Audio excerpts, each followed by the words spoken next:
Eu queria agradecer primeiro, né, pelo convite de estar aqui e falar de um assunto tão polêmico. E aí, só para esclarecer, eu não vim aqui falar muito especificamente de governo, sou de direita, sou de esquerda, sou contra, sou a favor. A ideia desse assunto é a gente trazer um senso crítico e um olhar diferenciado para como o assunto da cloroquina está sendo tratado agora na situação da pandemia. Então, ali eu agradeço se apresenta. Eu tinha feito até um slide aqui, acho que fica mais fácil. Você já tinha falado, então eu sou farmacêutica, sou formada pela USP, eu tenho especialização em administração de empresas pela SPM e direito sanitário pela FOC. E hoje eu trabalho como coordenadora de assuntos regulatórios na Johnson. É na divisão da Vision, que trabalha com lentes intraoculares, lentes de contato. Eu havia comentado até com a G, perdão, eu deixei um espaço no final para as perguntas, mas se alguém quiser fazer pontualmente, tirar alguma dúvida, fica à vontade, pode escrever no chat, eu não tenho como ler, a Ger vai dar uma olhada e aí ela fala, se vocês quiserem levantar a mão, interromper, pode falar também, não tem problema. Então, agenda. Eu dividi ela em 4 cenários. O primeiro a gente vai falar da cloroquina no cenário regulatório, que é o cenário que eu domino mais. Depois, como que ela está sendo vista e como que ela está sendo trabalhada no cenário brasileiro. Como que estão os estudos clínicos e científicos da cloroquina. E aí eu vou deixar algumas informações adicionais e as minhas considerações finais sobre esse tema. Então, sobre a cloroquina no cenário regulatório. Eu não sei se todo mundo conhece ou tem uma informação de quanto tempo que demora para desenvolver um fármaco. Hoje, desde da pesquisa de uma nova molécula até a aprovação de registro na autoridade sanitária, considerando o Brasil, ela pode levar até 14 anos para ser desenvolvida. Então, se o pessoal pensa em novo desenvolvimento do fármaco, especificamente para tratamento do Covid-19, ela pode demorar muito tempo até ser produzida. Então, como que começa a produção de um fármaco, de uma nova molécula? Deixa eu colocar aqui o pointer. A gente tem a pesquisa do fármaco, e aí começam os ensaios pré-clínicos, que são os ensaios in vitro. Então, todo esse período ele pode demorar de 3 a 6 anos. Depois, nós começamos os ensaios clínicos, que estão na fase 1, 2 e 3. Então, só para a gente detalhar um pouquinho quais são as diferenças das fases, na fase 1 é um grupo mais seleto de pessoas saudáveis, então aí já começam com humanos, e aí esse estudo ele é feito principalmente para avaliar a segurança do medicamento. Quando ele passa para a fase 2, ele tem um número maior de pessoas, e aí não são somente pessoas saudáveis, mas são pessoas que talvez já tenham alguma doença crônica que se está verificando para tratamento, então ele é focado na eficácia do produto, e depois dessa segurança e da eficácia comprovados, ele vai para a fase 3, que pode demorar até 4 anos, aí sim é um grupo maior de pessoas que vai analisar a segurança e a eficácia comparativa, vendo os riscos e os benefícios do novo medicamento. Essa fase 4, ela é pós-registro, então pós-registro continua se avaliando como que o medicamento está sendo administrado e quais são os efeitos adversos que potencialmente ele já tinha apresentado anteriormente. E aí, nessa fase 4, pode até ser um ponto de retirar o produto do mercado. Então, a gente teve, eu não vou me recordar agora o ano, mas o Vioxx, que era um anti-inflamatório muito comercializado principalmente para tratamento de dores articulares, ele foi tirado do mercado porque o risco dele causar a morte por problemas cardíacos era muito maior do que o benefício. Então, na fase 4 que verificaram que tinha um risco muito grande, eles retiraram o medicamento do mercado. Então, só para vocês saberem que mesmo após o registro, esses testes eles continuam e aí as empresas elas podem decidir por remover ele do mercado. Então, nas etapas de fase 1, 2 e 3, elas podem levar até 7 anos para serem finalizadas. Quando a gente tem todos esses documentos técnicos e todos os estudos, a gente vai para a fase 4, que é submeter esse novo medicamento para a Anvisa. Então, prepara-se um dossiê técnico com todas as informações e todos os checklists, esses documentos que a Anvisa solicita, submete e vai para a análise de um técnico. O análise do técnico ele pode até solicitar um suporte ad hoc para o medicamento novo, e o processo para conseguir a aprovação desse registro ele pode levar até 2 anos na Anvisa. Então, tem um total de até 14 anos para a gente conseguir um fármaco novo para ele ser realmente comercializado.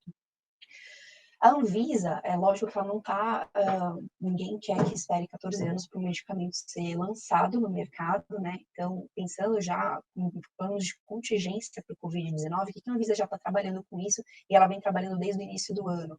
Então, ela está priorizando a análise de produtos para a saúde. O que são os produtos para a saúde? Nós temos algumas classificações da Anvisa, que são os medicamentos, e são os produtos para a saúde, por exemplo, os ventiladores pulmonares, ou os testes de diagnóstico in vitro.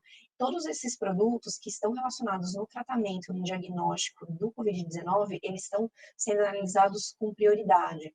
Então, por exemplo, o teste de diagnóstico in vitro, que são os testes laboratoriais que hoje você detecta para ver se é positivo ou negativo, por exemplo, acho que a gente está na faixa de 80 testes já aprovados pelo Anvisa, e a média de aprovação para eles está sendo de 2 a 3 dias, então está sendo super rápida a análise, porque estão priorizando ao máximo. Além disso, eles estão simplificando e flexibilizando algumas normas. Então, por exemplo, no dossiê de um registro de produto diagnóstico in vitro, estou falando mais dele porque é o que mais saiu publicado e aprovado esse ano. A gente tem que ter, a fábrica tem que ter uma certificação de boas práticas de fabricação.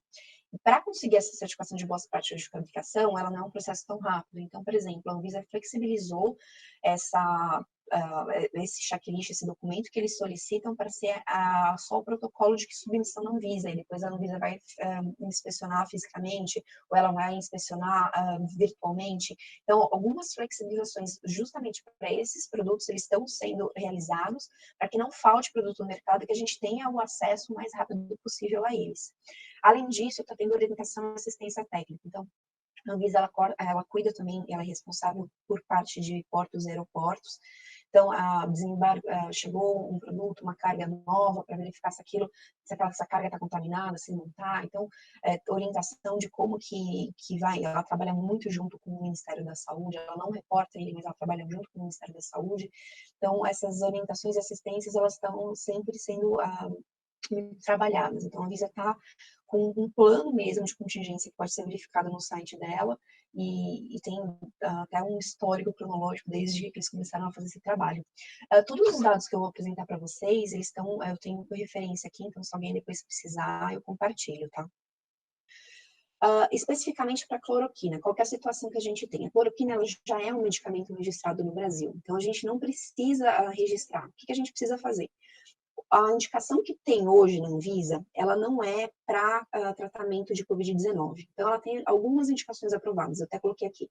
Afecções reumáticas e dermatológicas, artrite, lúpus, tratamento para malária. Qual que é a diferença? Até que algumas pessoas falam, cloroquina ou hidroxicloroquina. A hidroxicloroquina, na verdade, é um derivado da cloroquina, e ela é usada para o tratamento de reumatoide e lúpus, enquanto que a cloroquina ela é mais usada para o tratamento de malária. As duas, elas estão em testes e elas estão com esse tema de que possam curar a Covid. Então, os dois fármacos, eles estão sendo utilizados. Tem uma pequena diferença entre eles, mas os dois estão sendo utilizados. Bom, o que aconteceu? Quando começou a divulgar na mídia de que talvez a cloroquina fosse, que é promissora para o tratamento de Covid, as pessoas começaram a comprar esse medicamento na farmácia. Ele é um medicamento de um custo muito barato de você comprar para esse tratamento. E as pessoas começaram a comprar de maneira, para até uso indiscriminado, sem receita médica, sem acompanhamento médico. E aí, estava iminente de que faltasse esse medicamento no mercado. E as pessoas que têm tratamento, por exemplo, de lúpus ou de malária, é um tratamento contínuo, então elas não podem ficar sem esse medicamento. Então, o que a Anvisa fez para evitar o desabastecimento do mercado? Ela publicou as resoluções RDC 355 e 354, que classifica a cloroquina, o medicamento, como venda sob controle com receita especial. Então, para que uma pessoa possa ir lá na farmácia e comprar cloroquina, ela tem que ter uma receita médica retira, que vai ficar lá, para conseguir adquirir. Isso evita que qualquer pessoa que não seja uma paciente de alguma doença que realmente precisa da cloroquina, ela obtenha esse medicamento. Então, seja direcionado só para quem realmente precisa. Quais são alguns efeitos da cloroquina? Isso tudo no âmbito regulatório. Essa nota técnica que a Sanofi é uma das empresas que produz a cloroquina. Ela está disponibilizada no site da Anvisa, e o que ela fala sobre essa indicação off-label da cloroquina para usar no tratamento de Covid. Então, se vocês forem ver, é de abril de 2020, ela é extremamente atual, essa nota técnica que a Anvisa publicou, E aqui eu dei um destaque para algumas informações que eu acho que elas sejam mais interessantes para a gente. Então, ela é conhecida por causar um prolongamento. Gente, eu peço desculpas, eu sei que é da Vete, eu tenho uma cachorrinha que, na verdade, é um pouco grande, às vezes ela faz um barulho com os vizinhos. Então, se vocês ouvirem o latido, é a Pérola que está aqui, mas ela é boazinha. Voltando para a hidroxicloroquina, ela é conhecida por causar um prolongamento desse intervalo QT. Eu fui até procurar o que eu estava lendo, que, na verdade, quando a gente faz um eletro, ele tem os espaçamentos do intervalo das batidas do coração. Quando esse intervalo de batimento ele é muito grande, ele pode causar uma arritmia, que aí pode causar um problema sério cardíaco. Então, ele já menciona de que é conhecida essa causa de prolongamento do intervalo QT com arritmias cardíacas subsequentes, e ela pode ser associada ao uso da hidroxicloroquina com outro medicamento.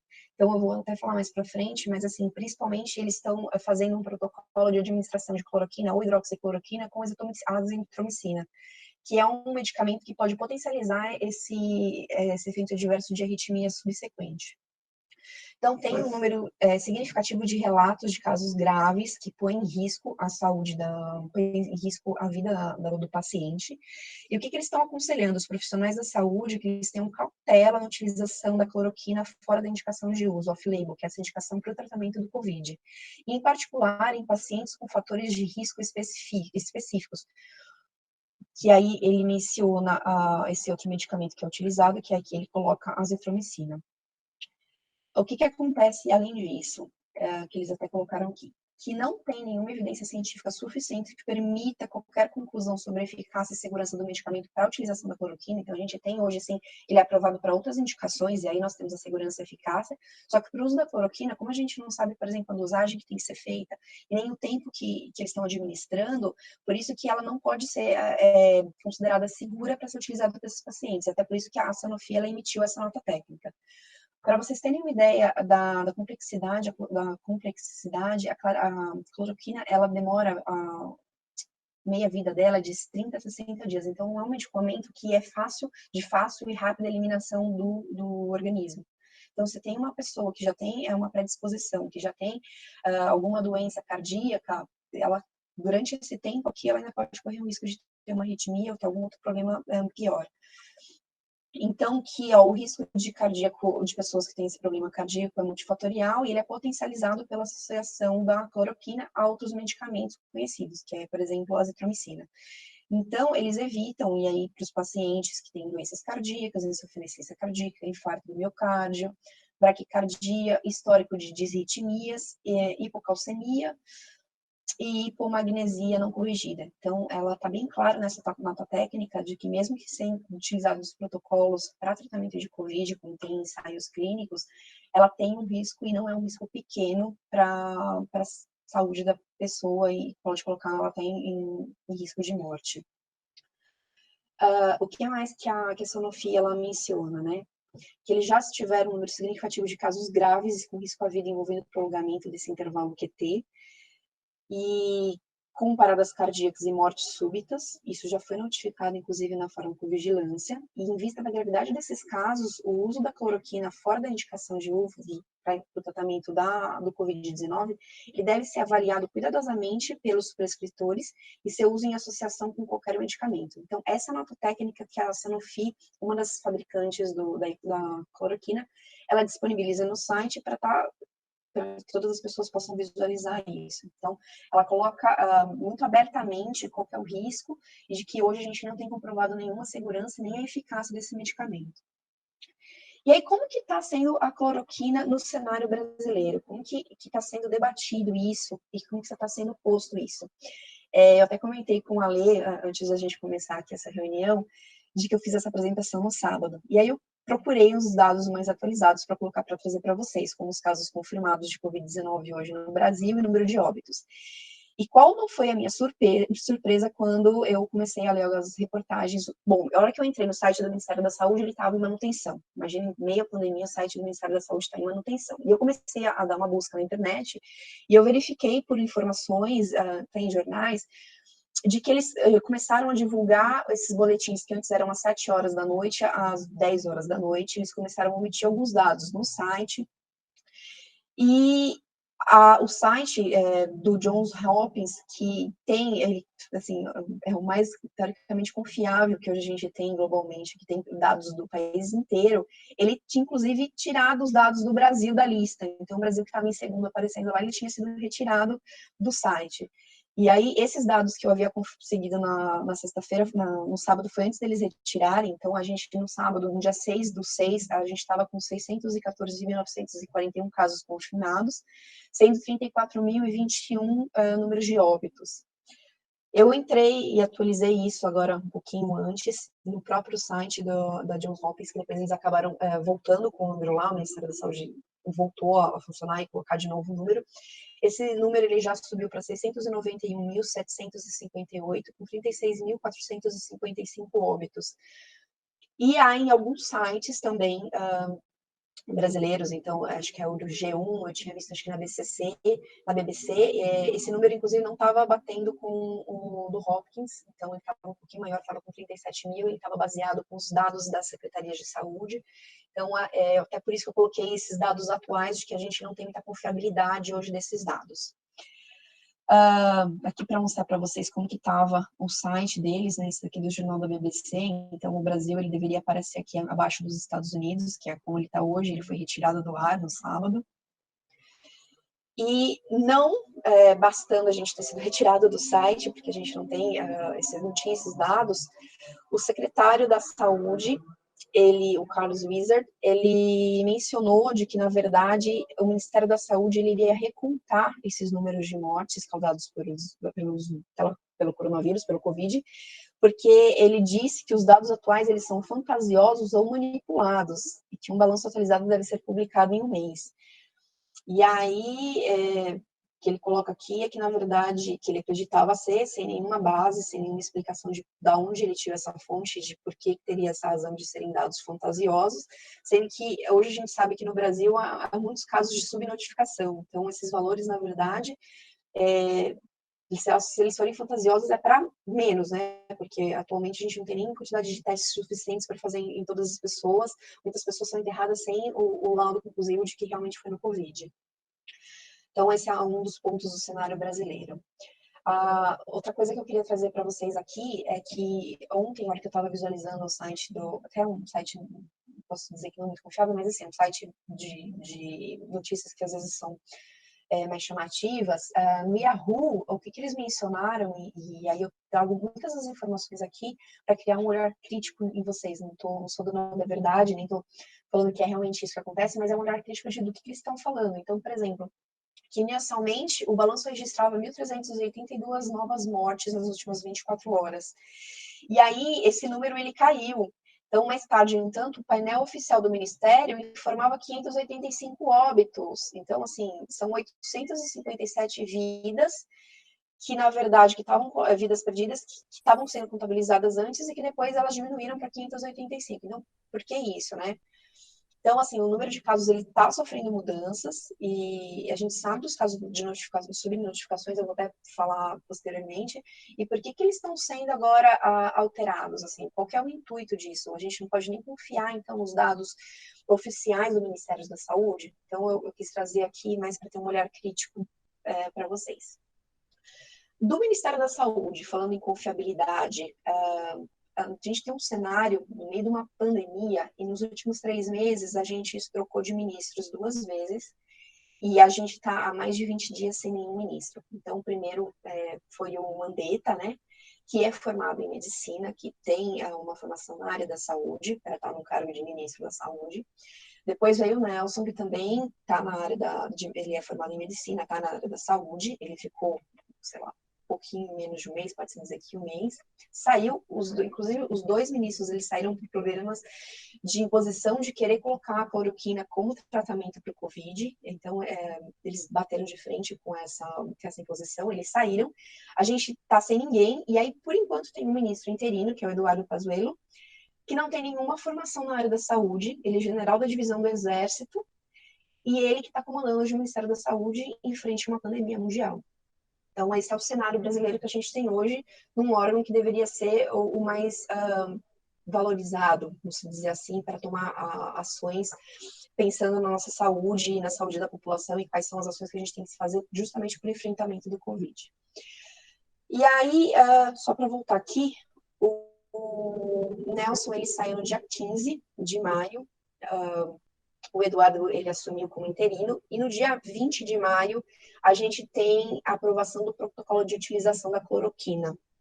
Então, é muito favorável esse cenário, porque a gente não tem um ministro que ia contra, mas sim, em general, do Exército, que aí aceita que se inclua a cloroquina no protocolo de utilização.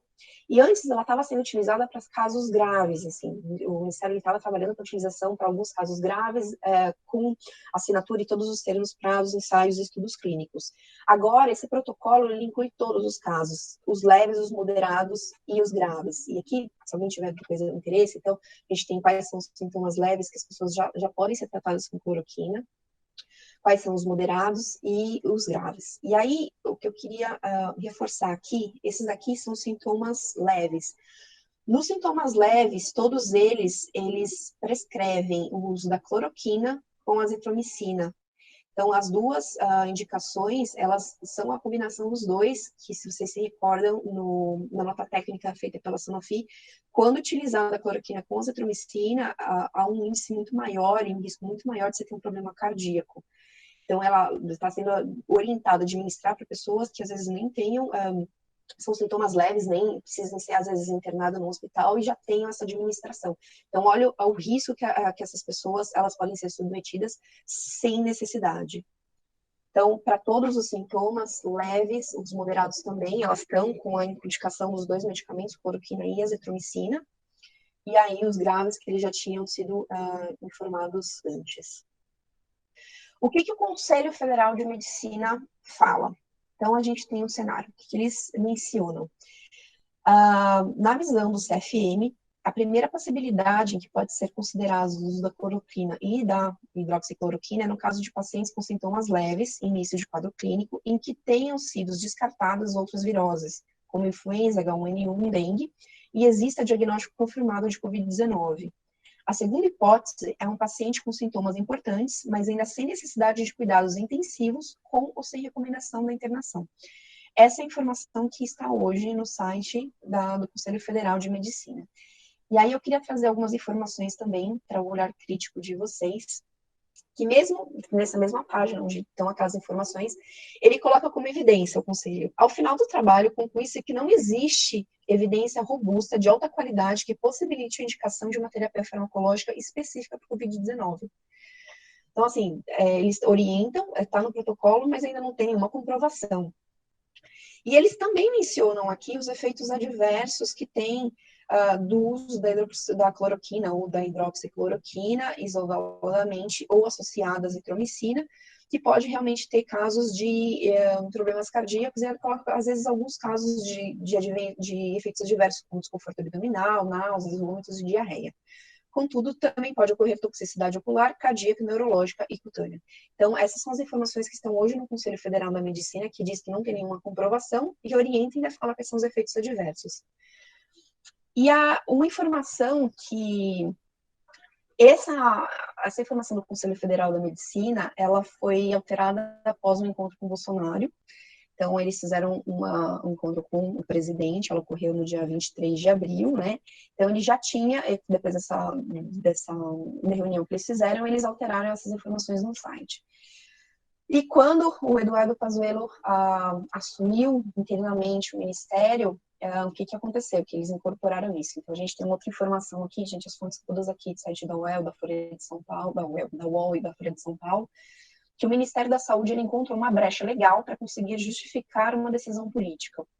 Então, essa brecha legal é o precedente com o Conselho Federal de Medicina, que abriu um posicionamento igualmente político, que está relacionado com isso daqui, do encontro que eles tiveram com o presidente, sustentando embasamentos científicos muito fracos. Diz o infectologista Alexandre Naime Barbosa, membro titular da Sociedade Brasileira de Infectologia.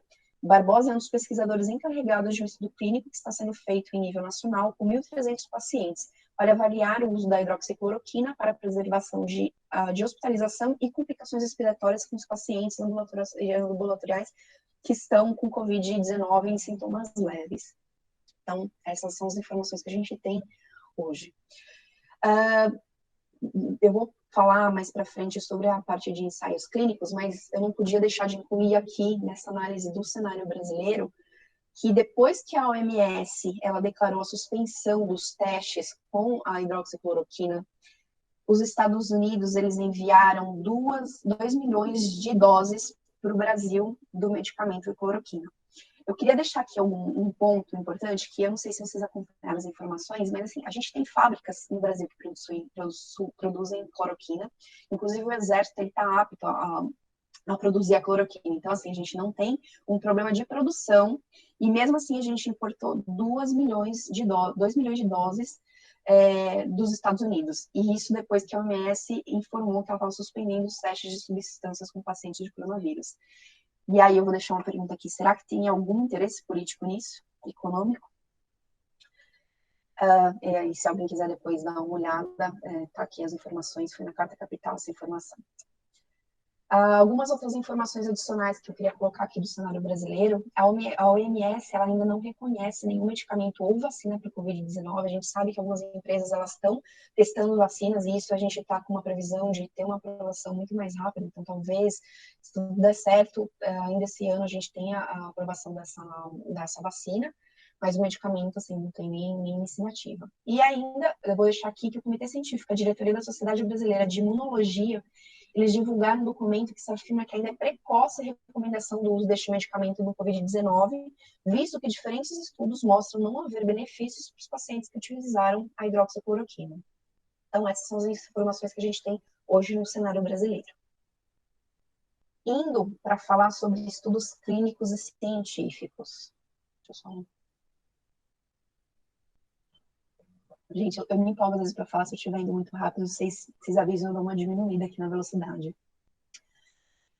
Eu trouxe alguns estudos clínicos para vocês, e só para saber de onde que surgiu essa informação da cloroquina. Então, ela surgiu na China, foi feito um estudo in vitro, com culturas de células, e ele apresentou esses testes com resultados positivos da cloroquina. E aqui, vale ressaltar, até coloquei as informações da Sociedade Brasileira de Infectologia, que menos de 10% das drogas testadas com sucesso in vitro têm o mesmo resultado em humanos. Então, assim, não é pelo fato de que nesses testes in vitro que foram feitos na China, deram positivos, de que a cloroquina, ok, então já vai poder ser utilizada, e ela certamente tem uma grande chance de que possa ter os mesmos resultados em vivo. Então, não é assim que funciona.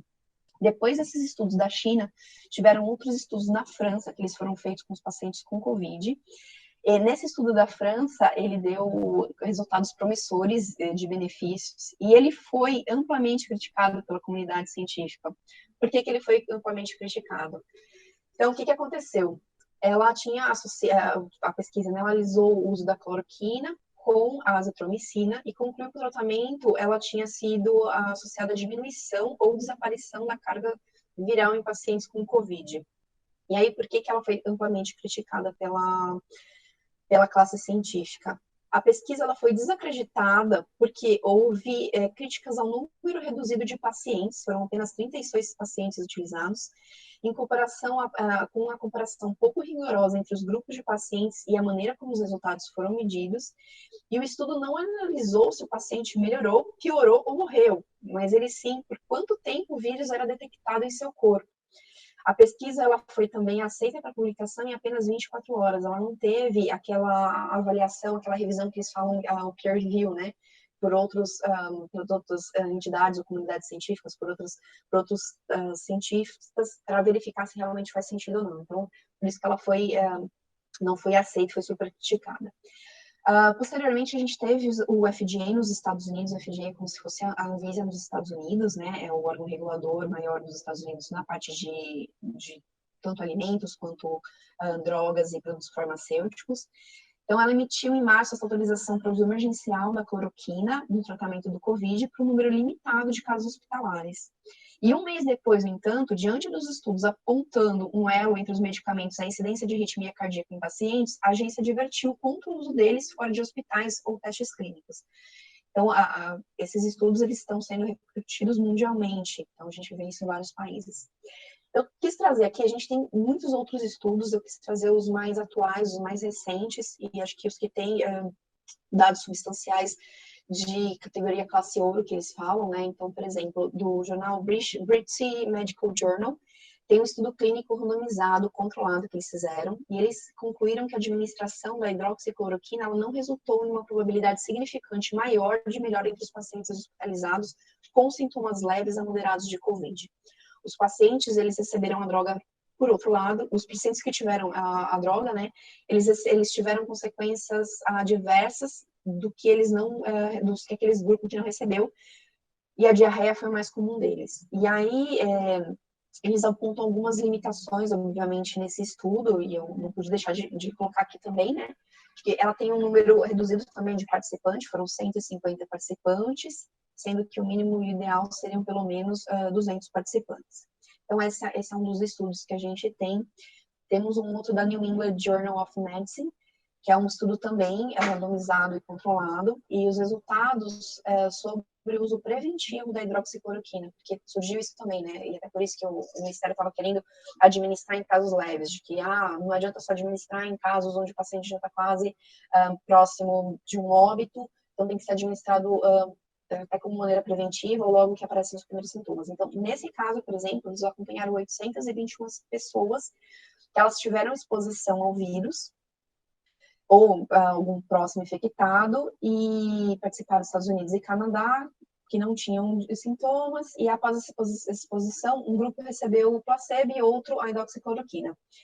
Então, depois de passarem dos testes moleculares e exames clínicos, para verificar se eles estavam infectados. A diferença do número, resultado aqui, é a diferença do número de confirmação do COVID nos dois grupos, naquele que recebeu o placebo e naquele que recebeu realmente que foi infectado, né, as pessoas estavam infectadas, foi de 14,3 entre os que receberam placebo, o que fez os autores concluírem que a droga não preveniu o quadro compatível com Covid-19 ou infecção confirmada. E aí menciona que os relatos adversos foram significativos e maior no grupo de hidroxicloroquina, 40,1% contra 16,8% que eram as pessoas de placebo. E efeitos adversos graves não foram observados.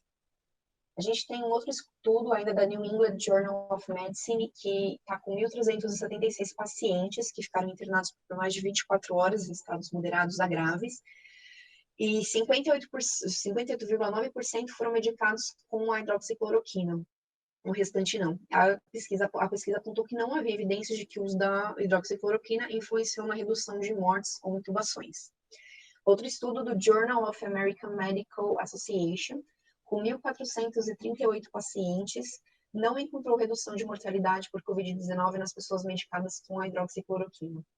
A pesquisa analisou dados de pacientes internados entre 15 de março e 24 de abril em hospitais de Nova York. E eu não poderia deixar de falar, na verdade, eu acho que foi até uma polêmica, a revista Lancet é super conceituada na parte científica. Ela havia lançado e publicado o estudo com o maior número de casos avaliados. Eu acho que estava em torno de...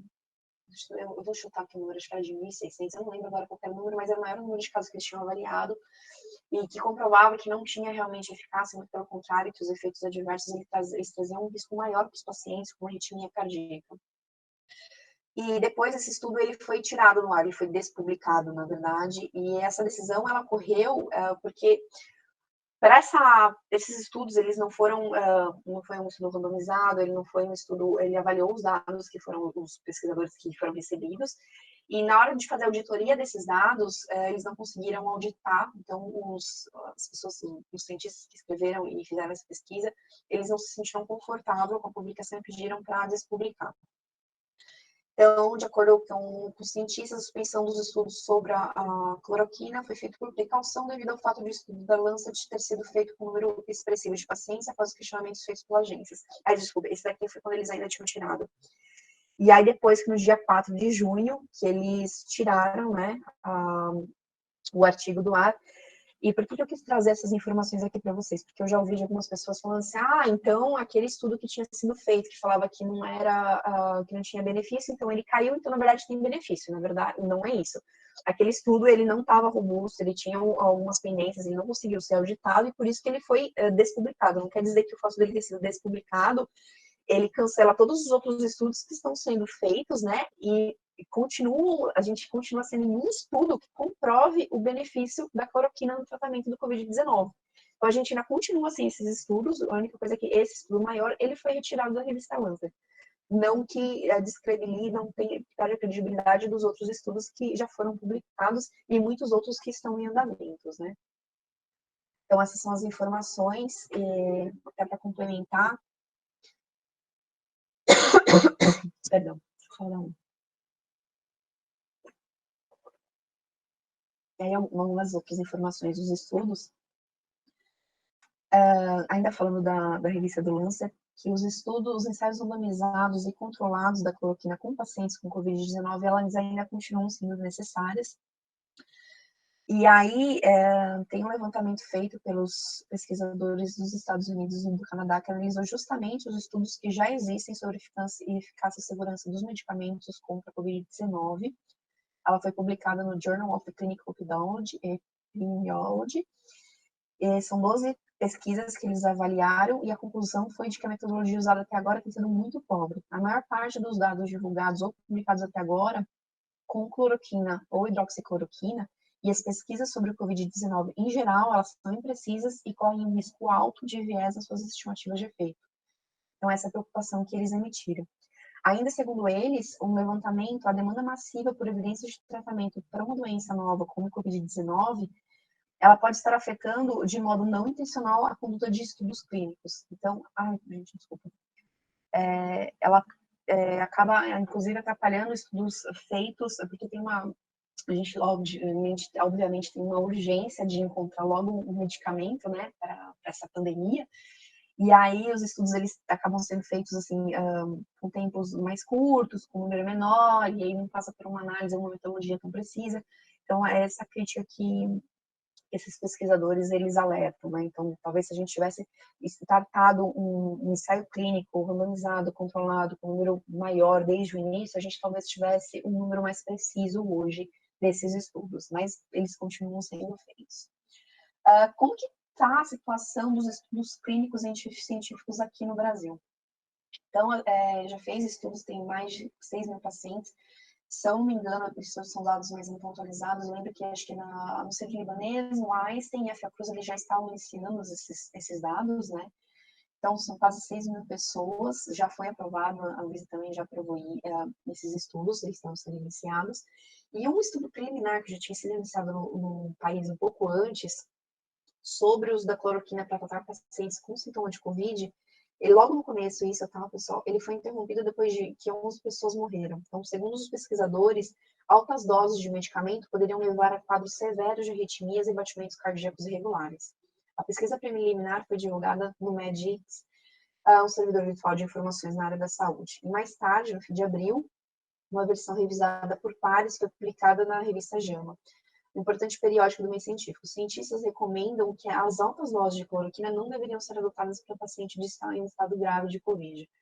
Ou seja, que esse era o protocolo que estava sendo utilizado logo no começo para só os dados graves, e aí eles já estavam recomendando para os casos graves já não utilizar. Imagina para os casos leves. E aí, acho que a gente ainda está bem assim com o tempo, mas eu queria deixar algumas informações adicionais, não necessariamente relacionadas com o uso e o protocolo da cloroquina, mas que estão relacionados com o Covid, e eu acho que vale essa análise crítica, porque essa pandemia que a gente está vivendo e dessa imposição que está querendo se achar uma cura logo, elas fazem necessárias para essa análise. Os casos que eu havia até comentado sobre notificação, então a gente tem uma pesquisa, que é um estudo, na verdade, que ele foi feito pelo Centro de Pesquisas Epidemiológicas da Universidade Federal de Pelotas, junto com o Ministério da Saúde, de que cada 7 pessoas com coronavírus, apenas uma sabe que está infectada ou que esteve infectada. Então, aquele número fantasioso que o Ministério da Saúde está querendo recontar, e que tira do ar o site e que coloca uns dados que depois eles são alterados, diminuem, assim, na verdade ainda são subnotificados. Então, imagina que só de cada 7 pessoas, só uma que está fazendo esse teste e está tendo acesso e está tendo essa resposta. Então, quantos casos não mais que no Brasil a gente tem de pessoas que já foram infectadas ou que estão infectadas, de outros óbitos que não foram declarados como relacionados à Covid-19. Aqui é um dado que eu peguei no estudo que a USP ela fez uma projeção de casos subnotificados com os atuais, ela tinha sido feita até abril, então só para ter uma ideia, eu fiquei assim bastante chocada com esses dados. Então essa linha em vermelho são os dados que foram notificados, e com a projeção que esse estudo fez, ele seria tipo, os dados ajustados. Então, olha a diferença de casos e o quanto que estava projetado com o que estava sendo notificado. Uma diferença assim gritante. Aqui também são uma estimativa de subnotificação por estados. Então, por exemplo, para São Paulo, que até abril, e acho que não sei se ainda permanece até hoje, é o estado que tem mais casos confirmados. Olha a quantidade de casos que eles estão dizendo que estão sendo confirmados, no caso foi em abril isso, né? E a quantidade de pessoas que realmente deveriam estar sendo infectadas. Então, a gente não está trabalhando, o que dificulta até para tomar ações de medidas de tratamento e de controle dessa pandemia do vírus. Aqui é um outro apontamento que eu gostaria de compartilhar com vocês. A gente precisa, quanto mais investimento nessa área de prevenção, de controle e de tratamento para o Covid, melhor. E aí a gente viu, isso daqui, se não me engano, foi dia 5, a semana passada foi dia 5, que retiraram 83,9 milhões do Bolsa Família para investir em propaganda. Então, assim, se alguém quiser depois tiver interesse em dar uma olhada nesse artigo, eles retiraram dizendo que, justificando que, como muitas pessoas estão recebendo o auxílio emergencial, elas deixam de receber o Bolsa Família, e que esse dinheiro ele não teria sido utilizado, e por isso que eles realocaram esse dinheiro da Bolsa Família para propaganda. E aí eu pergunto, qual que é a importância da propaganda do governo diante dessa pandemia? E será que esse dinheiro, se realmente não faz falta, que eu não tenho certeza, para a Bolsa Família, se ele não poderia ter sido realocado, por exemplo, para a parte da saúde, que a gente vê que hoje é o que está mais sendo necessário. E aí, só um outro ponto que eu gostaria de trazer aqui é que eles mencionaram que esse valor ele não foi destinado para as pessoas que, na verdade, receberam auxílio emergencial. A gente sabe hoje, na verdade, nem todas as pessoas que estão inscritas nos programas, elas já receberam o auxílio emergencial. Então, será que elas já receberam esse auxílio bolsa? Ou será que elas receberam, elas não receberam nenhum dos dois? Então, eu deixo aqui um apontamento também para vocês pensarem.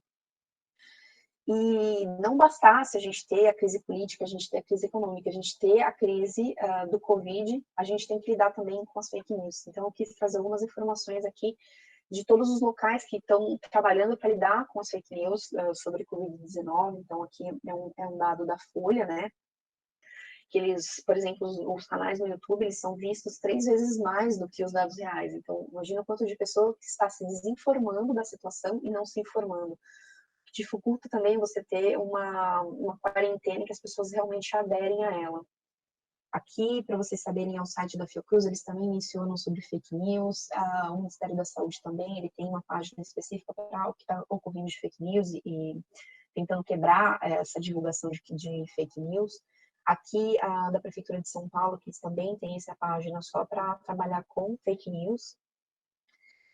E para resumir e finalizar aqui, e aí, depois de tantas informações, né, estou aqui falando, alguns pontos a mais para a gente pensar sobre como está sendo conduzido esse tratamento, e se realmente as pessoas que estão cuidando disso, elas estão focadas e elas querem realmente que todas as pessoas se curem. Então, diante de todas essas informações, eu pergunto qual é o interesse da prescrição da cloroquina, assim, considerando que hoje ela não tem nenhum benefício nem segurança comprovada, por que que há esse interesse tão grande e discriminado, assim, passado em todos os jornais, todos os meios divulgando que ela seria a salvação? Então, será que é criar uma falsa ilusão para que as pessoas voltem logo a trabalhar, que também para mim não faz sentido, ou será que tem algum interesse econômico nisso, de comercialização da cloroquina? Então, qual que é o interesse nessa prescrição da cloroquina? E aí, quando a gente também foca na utilização de um medicamento específico para esse tratamento, a gente deixa de ter uma opção para outros tipos de tratamento.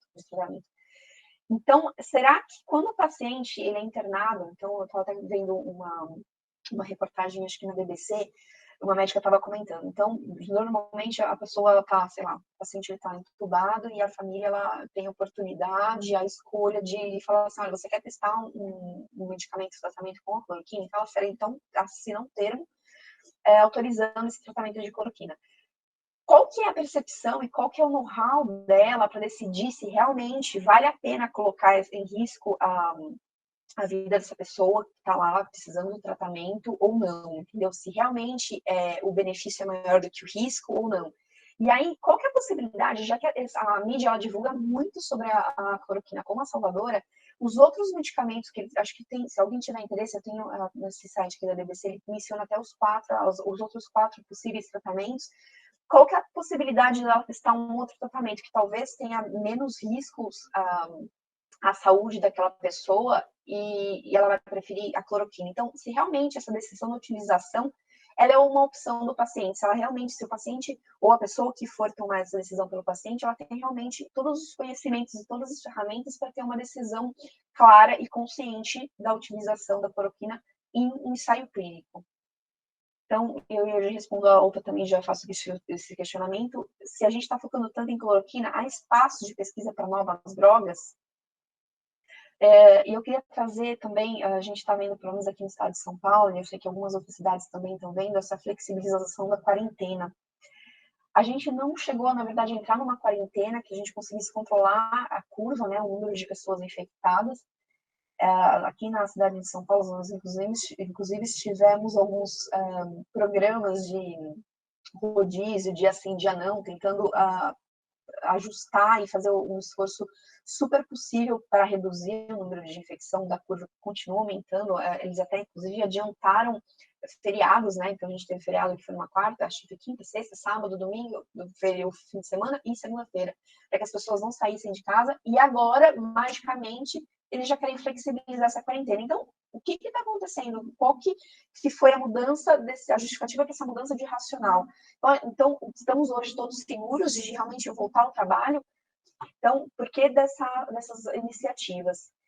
E aí, um outro ponto que eu quero trazer aqui também para vocês, a gente tem uma desigualdade social assim muito gritante no país, muitas pessoas precisando de auxílio emergencial, muitas pessoas que não têm acesso, estão indo trabalhar, estão arriscando suas vidas. Será que será que a gente vai conseguir controlar essa pandemia com tamanha desigualdade social? Porque essas pessoas, elas vão ser as pessoas que vão continuar ali num risco maior, entendeu? Então, assim, principalmente em comunidades, como que está sendo a distribuição ou o acesso de ter uma água potável, um sabão, por exemplo, para ter uma máscara, para terem as medidas preventivas básicas, entendeu? Então, assim, será que a gente realmente tem como falar que a gente vai controlar essa pandemia se a gente não cuidar e não olhar para esse assunto que é tão crítico e gritante hoje da desigualdade social, que na verdade não é só de hoje, né? Ele vem há muitos anos. Então, quais são as diretivas que a gente pode pensar sobre isso? Então, colocando uma cloroquina que não tem um medicamento, que não tem nenhuma comprovação de segurança e eficácia, e aí a gente deixa sem todas as outras medidas preventivas e continua com essa desigualdade social, que a gente vai conseguir uma solução para isso? Então, acho que são esses os pontos de start que eu queria que vocês dessem estudado, assim, mais uma vez, eu não sou dona da verdade, são assuntos que a gente levantou e que a gente apontou para que as pessoas comecem realmente a pensar qual é o nosso papel de talvez divulgar essas informações e como que a gente pode trabalhar com isso hoje em dia. Então, eu acho que era